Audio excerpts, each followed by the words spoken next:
You know, the App Store, the Apple App Store is set to celebrate its 10th anniversary. Wow. There's an app for that.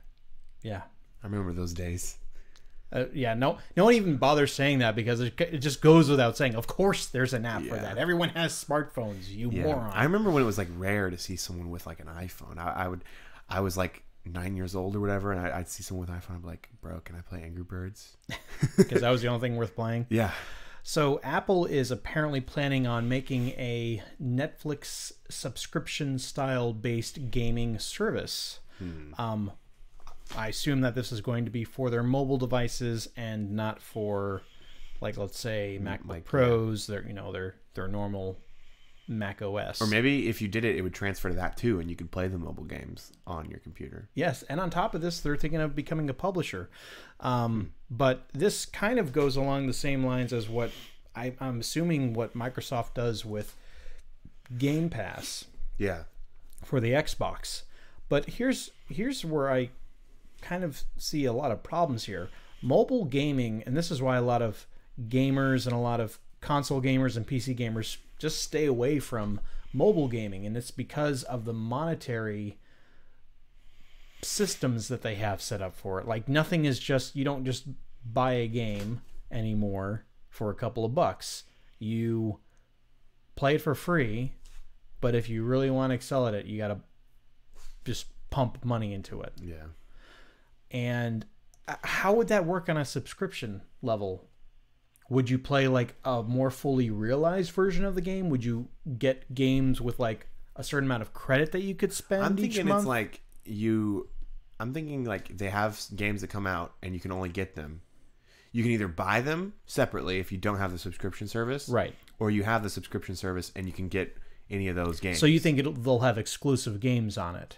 Yeah, that's what I'm thinking. But like you can still get them maybe without it, but you just have to pay for them. You'd have to pay for them. Yeah. Well, honestly, I don't know, man, because it makes a lot of money. I mean, the current mobile system of having like free-to-play games or freemium games where there are aspects where you can pay for it, those bring in tons and tons of money. For God knows why people pay for that. Because it's people get scammed. Those aren't gamers. Like, no, those are people who got tired of playing Farmville, and now they just play the latest, Emperor of Kingdoms, King of Empires. Mobile games just suck. I'm sorry. They do. They don't give you the experience that you get from anything on even a dedicated handheld system like a 3DS or and even the ones that try fall woefully short. Right. And the thing and to give further credence to that argument, just look at what happens when you get a mobile game ported over to something like a DS or the Switch. It doesn't sell that well. Yeah. It just doesn't. I remember when they released the Angry Birds trilogy on home consoles. Yeah, it was on like Xbox. Yeah, but they also did it on the 3DS and the Vita.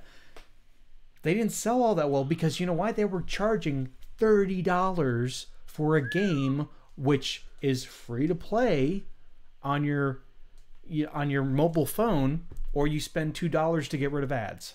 Wow. Like, how do you justify? Because in that market, that's what people pay to play games. But they're better than just Angry Birds. Yeah. Like, Angry Birds is a great mobile game. Yeah. Like, there aren't good mobile games, really. Or if it's good, it's like everyone has the qualifier. Like, oh, it's great for a mobile game. Yeah. Like, good in small chunks. But. Yeah, I mean, I guess I won't say that they all suck. They have their place, I guess. And some of them are pretty good. Like we were talking about earlier, Plants vs. Zombies. I used to love playing that. Yeah. But they can only go so far, I guess. Right. And by the way, speaking of that, I started playing the second one. That one's awesome.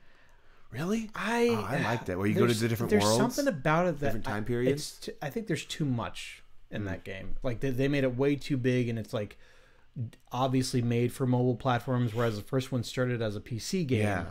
And then they ported it over. How far have you gotten? I think I beat like the first boss, and I just kind of lost interest. Okay, I was just gonna say the Wild West is really, really hard. Like insane. Well, that being said, Apple, they need to call this PippinNet. PippinNet. I want them to call it PippinNet. Why? Because they had a failed video game console released in the mid-90s when everyone was trying to get into the console race at that point. Why was it called PippinNet? I mean, that's a no, fail no, it's right called off. Pippin. Oh, even still. So, but the subscription service should be PippinNet. I don't know. I don't know what Pippin has to do with Apple. Merry and Pippin, Sam and Frodo. That's what it makes me think of. I don't know where that name comes from. Of course, and it's spelled the same way. It doesn't sound cool. It sounds lame. Mm-hmm. You'd be correct. Whatever. Hey, when it comes to Apple, you think different. Yeah. Whatever that means.